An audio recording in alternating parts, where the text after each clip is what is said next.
بابا تا گم کردی من با خودشون میرفتیم خطر گم کردنشون هم نبود تحمل کن اگه حتی تحمل کردن سخته ببین تو مامان باید تا صبح شکلی میدونی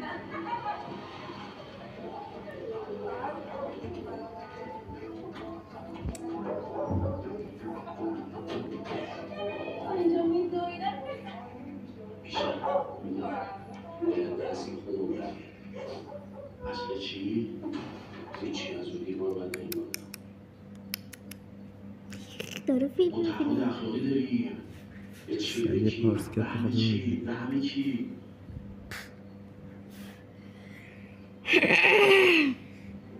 لره بلش کن ای خانواده سلام وقتش ببین اینجا که آجور نداره عالیه دیگه خدا فکر باشه نحیف من از ارتفاع میترسم دیگه از چی میترسی؟ باید بریم اون ور دیوار تا بهت بگم از موش؟ نه از سوز